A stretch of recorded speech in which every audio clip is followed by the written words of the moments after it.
বাংলাদেশ পরিবর্তন হয়েছে মহান জুলাই বিপ্লবের মাধ্যমে পরিবর্তন হয়েছে এবং সেই পরিবর্তনের কারণেই আজকে আপনারা প্রথম অ্যালামনাই কনফারেন্স করতে পারছেন। তামিলুল মিল্লাতের ছেলেরা বিভিন্ন বিশ্ববিদ্যালয়ে ভর্তি পরীক্ষায় প্রথম হয়। তামিল মাদ্রাসার ছেলেরা বিভিন্ন আধুনিক সেকুলার বিশ্ববিদ্যালয়ে ছাত্র সংসদ নির্বাচনে তারা ভিপি জিএস নির্বাচিত হয়। এটা এক ধরনের, আমি মনে করি এটা এক ধরনের মুসলমান, বাঙালি মুসলমানের রেনেসা আমরা বাংলাদেশে দেখতে পাচ্ছি এবং এই রেনেসা দেখবার জন্য আমরা দীর্ঘকাল ধরে অপেক্ষা করছি।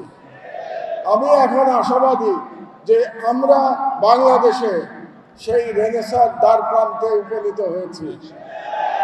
কারণ মুসলমানের যদি রেনেসা না হয় তাহলে সারা বিশ্বে আমরা মাথা উঁচু করে দাঁড়াতে পারবো না।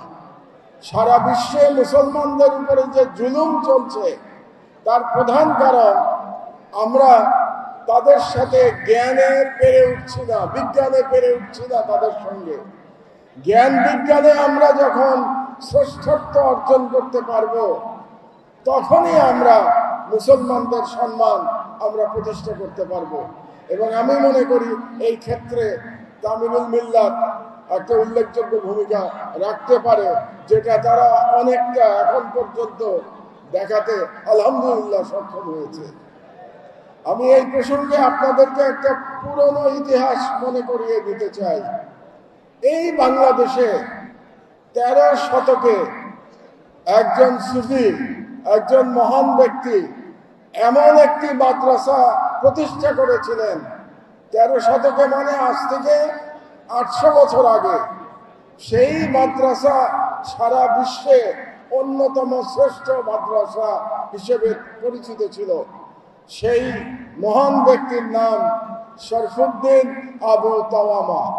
শরফুদ্দিন আবু তাওয়ামার যে মাদ্রাসা সোনারগাঁতে ছিল সেটা সারা বিশ্বে একটা এক্সাম্পল ছিল 13th সেঞ্চুরিতে। আমি দেখতে চাই আলহামদুলিল্লাহ একদিন যেমন করে আবু তাওয়ামার মাদ্রাসা সারা বিশ্বে মুসলমানের জন্য আলোকবর্তিকা হয়ে দাঁড়িয়েছিল। আবু তাওয়ামা এসেছিলেন বোখারা থেকে। আবু তাওয়ামার মাদ্রাসার মতো তামিলুল মিল্লাত কামিল মাদ্রাসা সারা বিশ্বে ইসলামী শিক্ষা এবং আধুনিক শিক্ষায় সারা পৃথিবীতে 1 নম্বর স্থান অধিকার করবে। এটা আমি স্বপ্ন দেখি এবং এটা আমি দেখতে চাই। আজকে অত্যন্ত আপনাদের জন্য, বিশেষত অ্যালামনাইয়ের জন্য অত্যন্ত আনন্দের দিন, আমাদের জন্য খুব আনন্দের দিন। আজকে আপনারা প্রথম অ্যালামনাই কনফারেন্স করতে পারছেন। আমরা কেন করতে পারছি?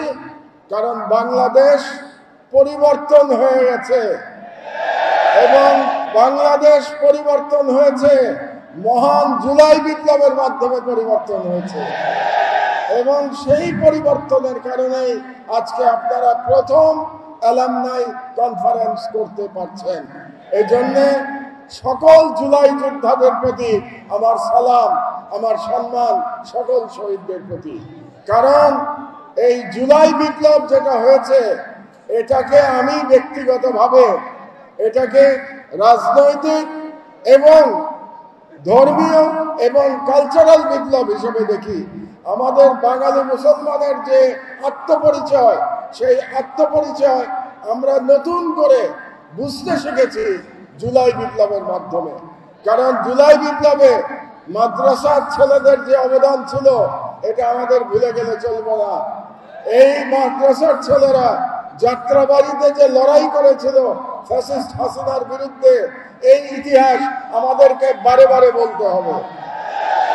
সুতরাং আজকে আমরা বাংলাদেশের ইতিহাসে এক নতুন ইতিহাসের দ্বার প্রান্তে উপস্থিত হয়েছি।